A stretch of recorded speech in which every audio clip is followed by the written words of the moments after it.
comments. Any person may address the board at this time with either an agenda item or other matters of interest to the public that is within the subject matter jurisdiction of the board. A maximum of 5 minutes allowed per speaker and a maximum of 15 minutes per item unless otherwise extended by the board. Are there any public comments on the agenda item? Are there any public comments that are not on the agenda item? We've got a little change in the agenda tonight. We're going to move under annual report to the district education. Dr. Noland has asked us to move it up because she's got some classes to teach. Well, I'm supporting some faculty who are having online workshops for their online classes, making sure their students can get started. So here's a double-sided report. I'd like to provide the board with some information about distance education once a year. It tends to be the August meeting. I'm very happy to see you today. It was great to see all of our students on campus, and we have quite a number online as well. Just some updates on Blackboard. This is the second or third year we've had Blackboard 9.1. It's one of the highest levels of the Blackboard course management system, and it's working beautifully. We are not having any Blackboard service issues as we did in our first transition back in 2008, 2009. So I haven't lost any more years of my life to that. I continue to be the first point of contact for the faculty with Blackboard, and I am regularly providing management support.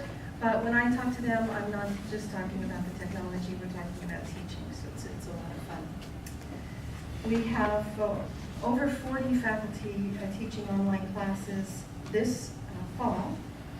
As I say in the online classes section at the bottom of the first page, we have classes from all over. Many of our divisions are represented. In the fall, 91 scheduled online sections with over 42 instructors. The offerings here at CLS were pretty low when I got here in 2007, and then they skyrocketed. We had as much as 120 in the fall of 2010. The decrease in the number of online sections is just commensurate with the decrease in the number of sections we have across campus because of our budget cuts. I do anticipate online offerings continuing to rise as we start adding more classes in the future. It is a popular mode of learning for our students. It's a popular mode of teaching for our faculty. The online teaching certification program that I facilitate every semester is still pretty popular. We had our 5th cohort go through this summer. We had graduates. Life interfered with a few of them, so they're straggling. They'll probably finish sometime this fall, and I will offer another cohort in a couple of weeks to start it. But I've got over 50 now who have graduated from that. So it's very gratifying that there's an interest among the faculty. It's not about Blackboard, it's about teaching. And the faculty who go through the program regularly report to me how they have changed their face-to-face teaching for the better, and they are quite satisfied with that. We have a lot more information, but that's a brief report for you. If you need more information from me, please let me know. If you have any questions, I'll take them down. Any questions? I was just going to make a comment. I was visiting with some friends from up north, and he's a superintendent for a high school grammar school, but he said they just started a high school online program, exclusively online. I didn't know that was available for high school students, and it's just their full education online. It's growing around the country, and Blackboard is a big player in that, but there are other course management systems that are being used for that kind of thing. It is kind of throwing kind of a puzzle into the mix as far as teacher education goes, because there are differences between teaching face-to-face and teaching online. But they've been teaching virtual high schools for 10, 12 years now. Just I kind of think like West Hills, I think, even has because when we interviewed the gentleman from West Hills for president superintendent, he mentioned that they actually have used that now to go out to the high schools, and they use it as a moneymaker for West Hills. So, I don't know. Let's see, note to self. Huh? All right, Thank you. Thank you for pushing me to the top of the No agenda, and I'll problem. go see those students now. All Thank right. you very much. Board member report. None? Foundation.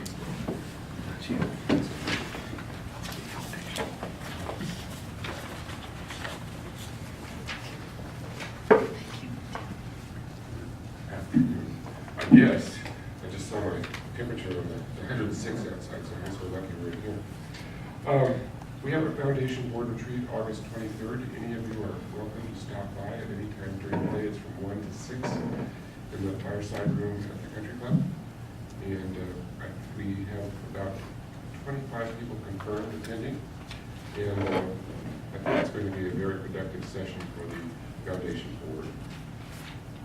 We are hosting our foundation consortium, the various foundation directors from Modesto to Bakersfield and parts in between, and a little bit to the east and west. On the 28th, they're going to be on campus, and we're trying to arrange for a speaker. The original person was Diane Van Fleck, who is the superintendent president at College of the Canyons, but she's not going to be able to make it. If you're going down south, you see that great big building across from Magic Mountain. She raised the funds for that building. It's named after her also. Our auditors are going to be here August 27th, and so that will tie our office up. We're very busy right now because we have taken over the scholarship function without a scholarship assistant, and so we're basically answering questions and students wanting to know, could I apply for a scholarship now? And for this year, we explained to them it should have been done a little earlier, but we're getting a lot of student contact. And we thought our office was as far removed from the center of campus as you could get. When we move back over here, it'll be a lot easier because they're having to come all the way over to our area and go back. And when we tell them we can't do anything for them at this point. The scholarship application will be online probably another month for the next fall. Moving our office September 17th. I don't know if all the board is aware that we're moving into the administration building on this new wing. We have fabulous new offices. We're pretty excited about it. And Giants of Tulare, we have one among us, October 27th. We're having a planning meeting this Thursday morning at 7 o'clock at the Tulare Library. And Power of the Purse, November 15th. I hope everybody has that on there. And anyone who has a purse that they want to donate would be great. We accept all, and it's a major fundraiser for the foundation. Any questions? What's the date of Power of the Purse again? November 15th. It's the Thursday before Thanksgiving. And that is at the Visalia Country Club also. Thank you. Accreditation report. Is that what this is?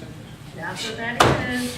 Very excited. It's, Light reading. I shrunk wrapped it. I don't know if that's the proper tense. It's shrunk wrapped. So I don't know what the past tense is. But the report is done. As you can see, you all got your very heavy copy, and I'm pretty excited about it. The graphics are great, and my staff, Annette Giegold and Bridget Hernandez, spent a lot of time getting it all packaged and put together right before we left, or before we sent it out. So it's been sent out. We have an update on the visiting team, so I brought that for you. We know who the assistant is now, and we had an update of Mr. Henry Young, who's the president of Evergreen Valley College. So there were 2 additions to the roster. I presented on accreditation at Convocations and shared the upcoming timeline and all of the important information to know. Do you need another one, Lori? Sorry. I have another. That's okay. To the faculty and staff at Convocations on Friday. And so we've given out a lot of information. I'll be continuing to brief people and update people over the next month, working closely with the accreditation executive committee and Jeff Basham, the co-chair, to make sure we're all set and we have all of the location and everything set where they're going to be housed. We have a website that I wanted to share with you, but I'm going blind, so put on my glasses. see what happens after 6 weeks in vice presidency. I can't see anymore. So if you go into About COS and then go to accreditation, here you can find our past reports. Accreditation reports has everything on our past reports, anything, the letters, and everything since 2006 is on here, any sub changes we have. If you go into accreditation 2012, you can click right here. If you prefer an electronic version of the report, you can click here and get the report. And then we have the committee here. We'll be adding, we're getting their bios and pictures, so we'll be adding that to this section here. The timeline, that's the committee, our committee that put it together, the timeline, and then our visiting team. So we'll be updating this website regularly for all of the staff and faculty, and this is community, open to the community too, to get all the information that they need about the visiting team. So that's where we are with accreditation. Any questions? Questions? Yeah, I see one of the members of the accreditation team is a Dr. Christina Allende from Mount San Antonio College. Yes, I saw that too. I didn't write that one down as a conflict of interest, but it ought to be interesting. Maybe I'd like to meet with her. Yeah, it'll be interesting to see how that goes. So, and Eric Middlestead has informed me that the chair, William Duncan, likes to be called Willie. So he's already written to me and signed it Willie, so it's Willie Duncan. So we'll make sure we put that correctly on the board here, or on the website. Any other questions? See a baseball player? No, I'm kidding. No, I don't think so. I look at Eric knows it. Okay, thank you. And if it's okay, if I can do the introduction of our faculty member next, because he has class in a few minutes. So under the president's report, I'm introducing our new faculty, so if Dr. Chan can come up. He has a class coming in 6 o'clock, right? So I wanted to introduce him first. This is Dr. Carlo Chan, and he's our new mathematics faculty. He's from the, he has a PhD in applied mathematics from the University of California, Irvine, and he's from Southern California. He's taught at San Diego Community College District, the University of California, Irvine, and he just spent a year at the University of Central Oklahoma. So I figure he's probably going to be just fine with our weather and community here. He survived here in Oklahoma. Other than being devoted to help students succeed, he has a wide variety of interests, including traveling, being a food enthusiast, so I've been filling him in on the restaurants, and an outdoorsman, and he's excited to join us here at COS.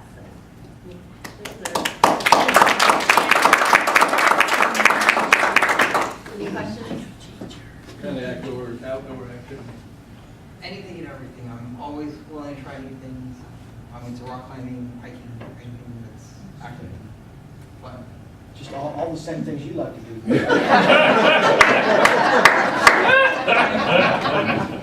Absolutely. Greg does it online, though.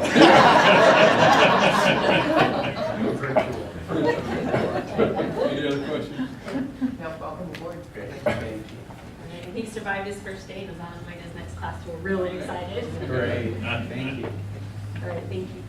Do you want me to keep going? Yeah, Okay, please. so I'm kind of worried though, because our other faculty member's not here. here. He was? I mean, on campus. Oh, yeah. So Dr. Teller is not with us. He's a new English faculty member, and he's actually from Porterville and has his degrees from, he has an AA from Porterville College, a BA in English from California State University, Fresno, and he went to the PhD program at University of Notre Dame. And then he completed his second MA there and a PhD in English in August 2010. And he's been serving a postdoc at Notre Dame for the past 2 years. And he's coming back here. He's got a lot of experience in the English department at Porterville College. He's been a tutor at Porterville High School and Hoover High in Fresno. And he's taught freshman composition at Fresno State for 2 years. And he was also at Notre Dame, the assistant director of the university writing program. And he's just relocated back with his 4 children and his wife, and they're really excited about returning to this community. His goal, he told me in the interview that his goal was to teach at Porterville or at COS since he was a little guy, so we're excited to have him here. So he's probably off in office hours somewhere. Okay, we have 2 new managers as well, and Stephanie Collier, if you can come up. Stephanie is serving in my old position as the interim dean of arts and letters. Stephanie is an alumni from COS, right? And she has always known that she wanted to pursue teaching math at a community college. She earned her BS in mathematics from Cal Poly San Luis Obispo, and her MA in mathematics from UCLA. And I went to SC, so there's a little bit of an issue there. And I'm also having issues with Dr. Teller about the Notre Dame thing, so. She's began teaching as adjunct faculty in math at the College of the Canyons, and also worked full-time for a nonprofit in Southern California, bringing fun math activities to students in inner city elementary schools. She taught she transitioned to full-time community college teaching at Lower Columbia College in Washington, but the pull to the Valley was so strong that she came back to COS in California 8 years ago. So she's been teaching math at COS for 8 years. She's been very involved with me at the Basic Skills Movement, and most recently was the faculty coordinator and then the co-chair for the Essential Learning Initiative. She's very involved in basic skills at the state level, and she's an executive board member for CALAID, the California Association for Developmental Education, and a leader in NAID, the National Association for Developmental Education. In fact, she's hosting the California Association for Developmental Education Conference at COS in the Central Valley on October 21st? 26th. So we're actually bringing people from all over the state to COS, which it's always Northern Cal, Southern Cal. She got them to come to Central Cal. So she's very excited about the new transition to administration from faculty, and I'm excited to have her. And she just became an Iron Woman. She just completed an Iron Woman triathlon the day before her final interview, right? No, right after. Right after the interview, so. Good stress for you.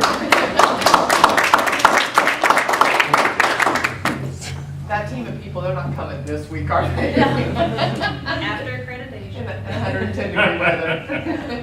That's why we got in here, is thought it's gonna be beautiful here. We're planning some activities, outdoor activities to try to draw more folks in to our beautiful region that nobody seems to know about but me. So I said, come on, everybody, tell you everybody.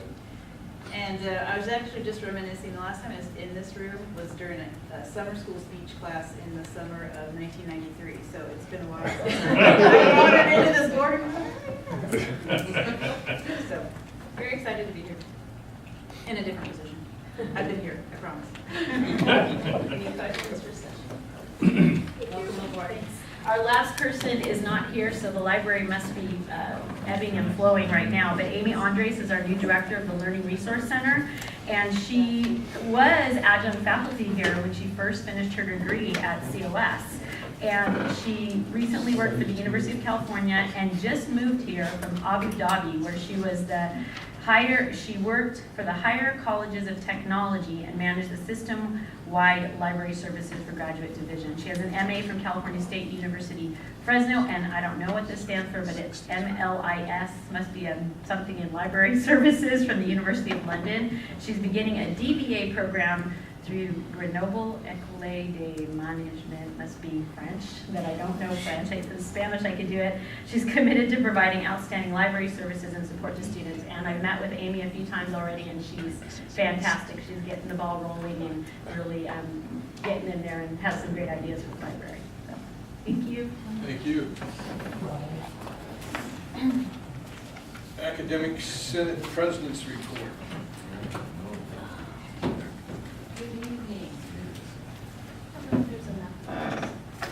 Janet.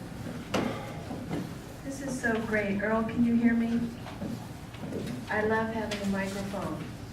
This is awesome. Thank you. I believe it was President Carrizosa's idea, so this is wonderful for me. I won't yell at you. We have not had a meeting of the Senate since my last board report, but we did have an exec board meeting on convocation, and I would just like to say the Senate looks very forward to working with President Carrizosa. The convocation speech was inspiring. I loved all of the rockets going off, and I thought it was informative at the same time, and that's hard to do. So we look forward to working with you, and especially working during accreditation. So the exec board is now kind of preparing for our visit also. The other thing that we have on our list of things to do, and I wanted to bring this to your attention because I think it's I think it's really interesting that the TMCs, the Transfer Model Curriculum that was part of the Padilla bill, has really caught fire. And we were supposed to come up with 3 of these degrees last year, and we did. And now we're supposed to have 80% of our transfer degrees in TMCs. And I don't know how doable that is. That's a lot of work. But if you would look at maybe the last page of, and you can read this on your own, it explains what the TMC degree is, but it is fast becoming the only way to get into the CSU. Actually, it's the page before the last page, and I've started at the bottom. And I just like to read this out loud because we're all about transfer here. But as you can see, the only campuses of the CSU system that are accepting applicants in the 2013 are Channel Islands, Chico, East Bay, Fullerton, Los Angeles, San Bernardino, San Francisco, and Sonoma. That is out of all of the CSUs. And as it goes on to point out, admissions will be limited to community college students who have completed the newly created, the TMC degrees that allow them to transfer to CSU as juniors. This is huge. Not that there are that many spots, but the ones that are there are going to require this TMC. This is going to be the work of the curriculum committee, I believe, this year. And we will be working individually with people to start to prepare them. And here is I think, maybe the rub, as we cut classes, sometimes a TMC requires us to write new curriculum and to add classes. This is going to be our challenge. And I don't think we've had a real long conversation about this yet because it just came out in July, that the Chancellor's Office is really looking for us all to amp up and complete 80% of all of our transfer. So if you have any questions after reading this, please send me an email, or maybe I can say a little bit more as we get along a little bit further. Any questions? Thank you. Council President's report.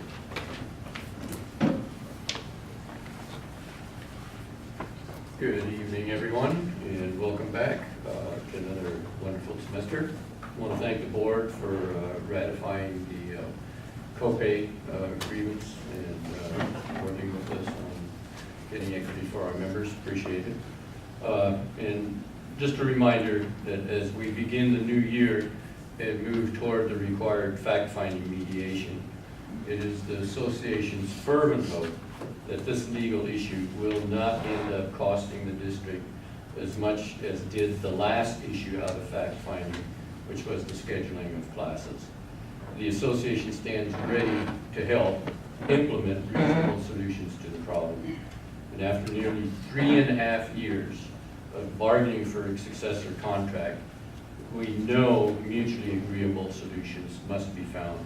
And otherwise, to piggyback on what was said here, otherwise our students will certainly suffer. And so, thank you for the time. Any questions? Thank you. Thank you. CSEA President's report. No report, we're back and running.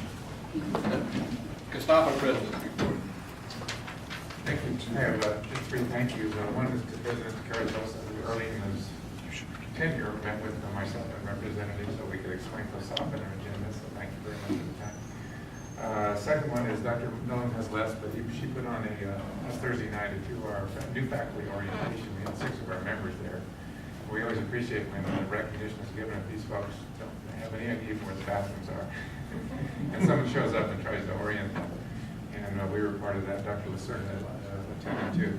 And the last one is adjunct faculty members show up on campus anywhere between 6 in the morning and 9 o'clock at night, do their duty, leave. They don't actually have a place. They do get a parking permit. One thing that's hard for them to do is find a place to sit, please, and work. We do have a room on the campus. In the past, it's been in sort of a hard-to-reach location in the back part of the library. But thanks to the planning by Brent, I know Eric worked on this, Tim is working on the PCs, and John Brash probably had something to do with it. We now have a new adjunct faculty workroom in the new North Sequoia remodel. Much more centrally located, close to the mailroom, and it's going to make life much easier. At times, John probably has the exact numbers, but at times we have over 200 adjunct faculty members teaching. At times, the percentage of course sections has approached 50%, so we're an important part of this teaching mission here. And having just a place to put your books, work on a computer is extremely important, so we want to thank him. Brent was the guiding force behind it, so we will rename the room after Brent, the Brent Gallery. Of course, someone else will stand up and take credit, but we'll give it to Brent. It's got an 8-foot door or something. Yeah. Any questions? Okay, thank you very much. Thank you. General obligation bonds, really nothing other than scheduled meetings for Measure I on September 4th and Measure J on October 15th. Information items, administrative procedures, new and modified. Okay, I think we have in your agenda packet for you.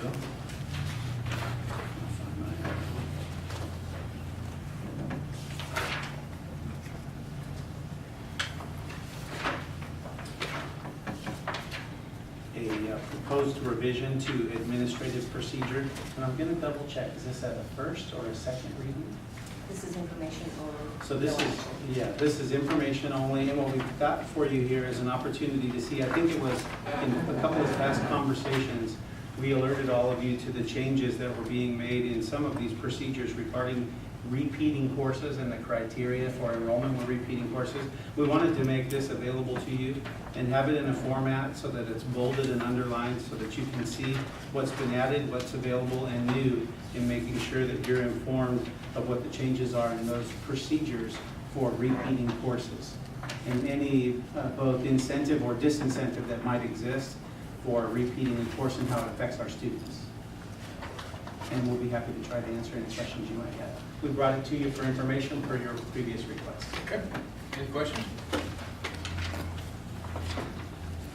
Okay, consent calendar. All items on the consent calendar are considered routine and will be enacted by one motion.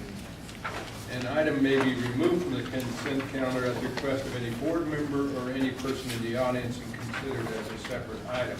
I will not be reading the consent calendar. Are there any items that need to be withdrawn, or do I have a motion for approval? Mr. Chairman, I would move that we approve the consent calendar. All those in favor say aye. Aye. Aye. Opposed, motion carries 4-0. Action items, approval of appointments of members of the Citizens Measure I Bond Oversight Committee. This item is back before us really as a matter of housekeeping, if you will.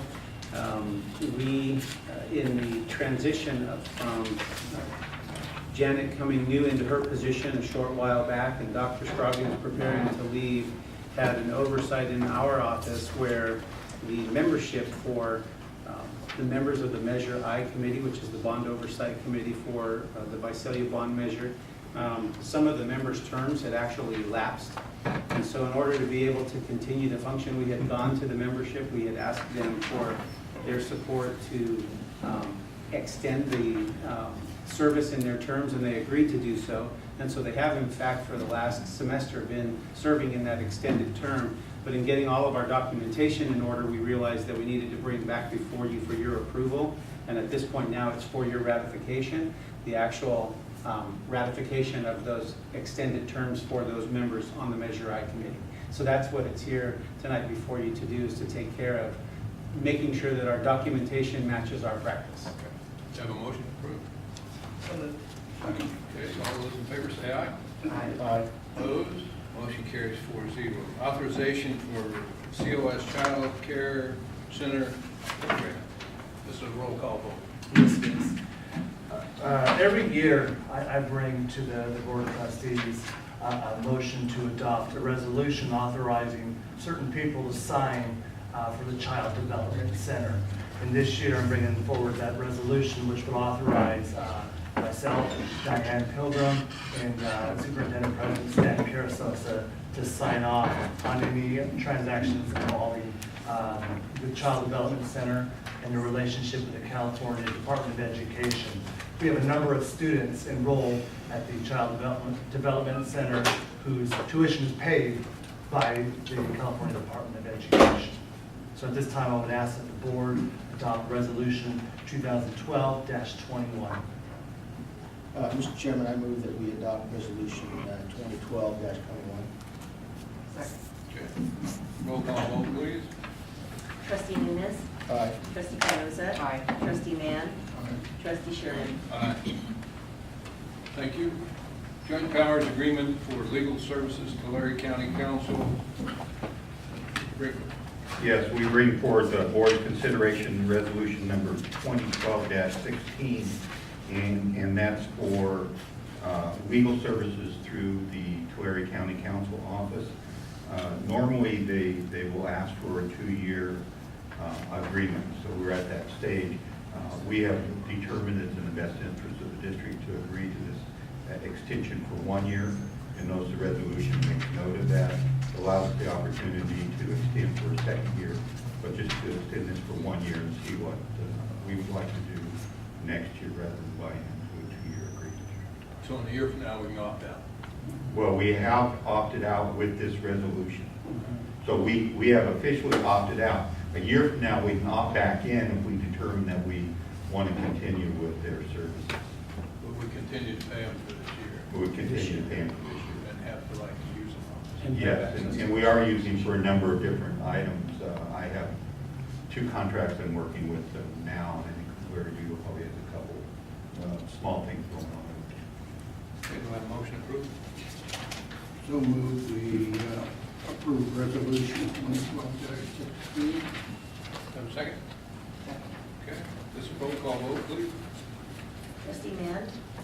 Trustee Cardoza. Aye. Trustee Nunes. Aye. Trustee Sherman. Aye.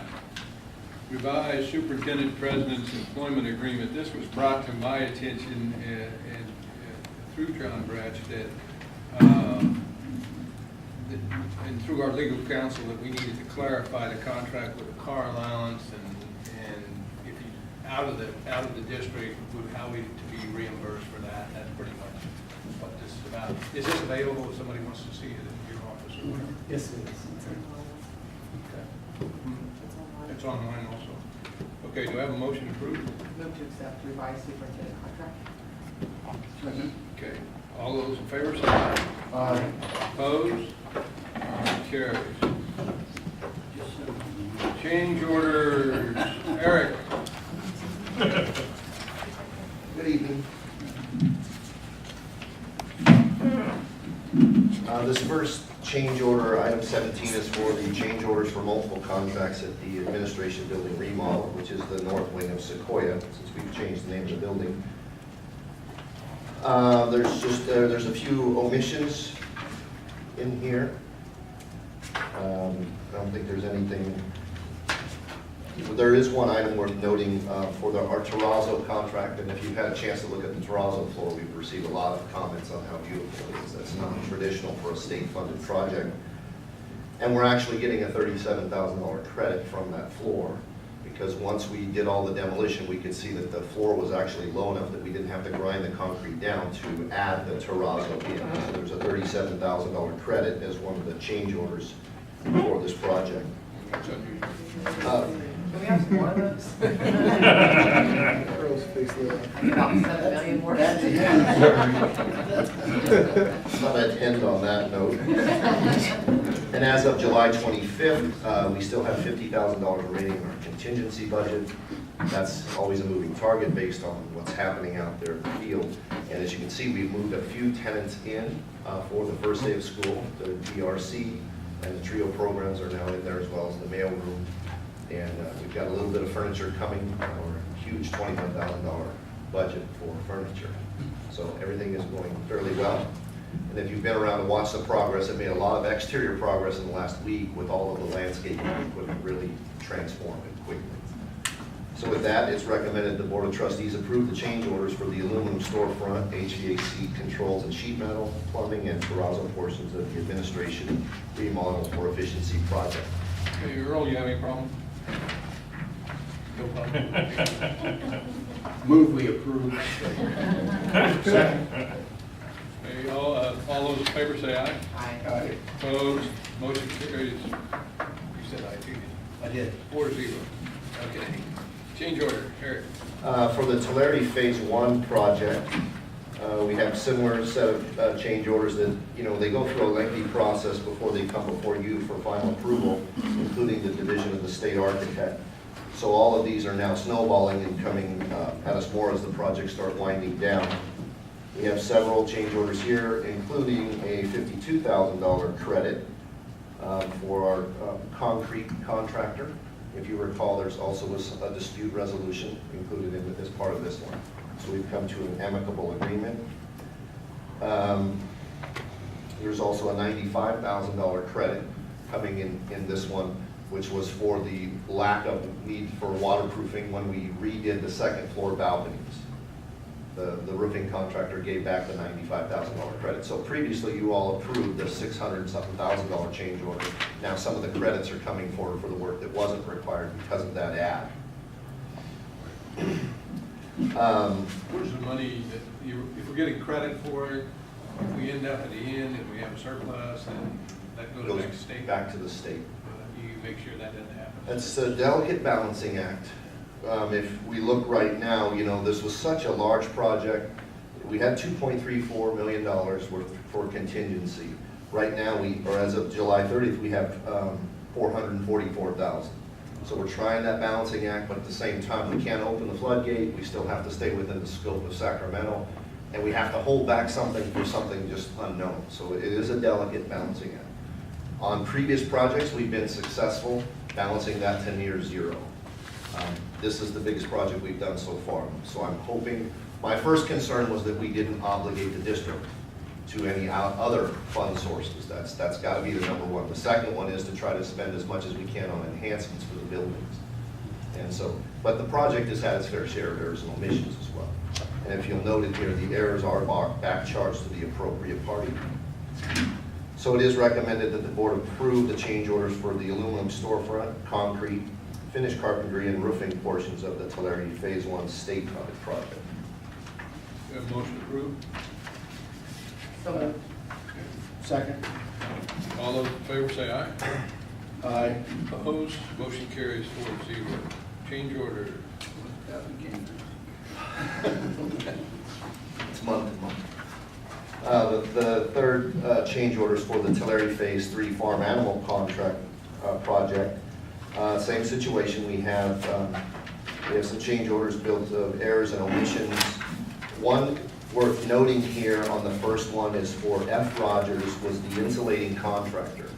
F. Rogers went out of business shortly after entering into an agreement with us. So you notice that the first change order, their contract was for $29,700, and this change order, unilateral change order, as I also mentioned, is for $29,432. We had paid them $267 when they went out of business. And they had done some work, but they had not billed for it. So like everything else, we follow legal counsel's advice. And so this unilateral change order is going to be used to help the next contract, which, by the way, we've got for $11,000 to do the same work. So although it's minor, there's a lot of money in process and paperwork when someone goes out of business. They were also on the Phase 1 project, but they had completed 100% of their work. They just not had received 100% of their money. So we get a lot of calls from banks and sureties and everything else right now. So it's a lengthy administrative process. So that is one item within here. This project had a $1.1 million contingency, and to date we have $421,000 remaining. We are not near as concerned about spending this one down as it's a local funded project, so any remaining contingency goes back into Measure J. And used for other projects out there. Good. Yes, or to offset the debt for Measure J. Yeah, that. Eric, tell me what percent complete this project is, please? 95 Both projects will be open for Phase 1 state and Phase 3 will be open for school January of 12. Construction is going to end sometime around September, early October, and then we take the first semester to move in all the equipment. Phase 1, between Phase 1 local, and Phase 3, there's nearly $6 million of equipment that has to go into these buildings. So there's a huge project within itself that's been gearing up for. So during that first semester, we'll be moving all of the equipment in, getting ready for school to start on January 13th. So, Eric, is it fair to say that if we're 95% complete and we have a 420,000 contingency remaining, that unless something really odd happens, that we're going to end up with a pretty good balance left in that contingency? I think that's a fair statement to say, because within this number, we already have projected changeovers that you haven't seen yet. So although I'll be coming forward, as of July 30th, everything that's forecasted is in that number. Now, there's going to still be some, but yes, there should be a decent amount, as well as I'm forecasting right now a little bit of planning money remaining in this project. I'd love to come forward and tell you that we've saved $1 million, and hopefully that day will come around. But I have a feeling it's going to be a half, between a half and one. So move that we approve change order 19. I'll second. All those in favor say aye. Aye. Opposed? Motion carries 4-0. When's our meeting in Tulare? It's our October meeting. Is it? I believe it's October 8th. Yeah. When we go over there, let's make sure that the board gets to go through the new facility. I've already, I was working with facilities, Eric's office, to see if we could actually hold it there. It's not going to be ready enough for that. We could have a stand-up meeting. Or we could have a tent.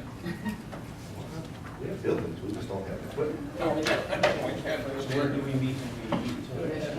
Just high school.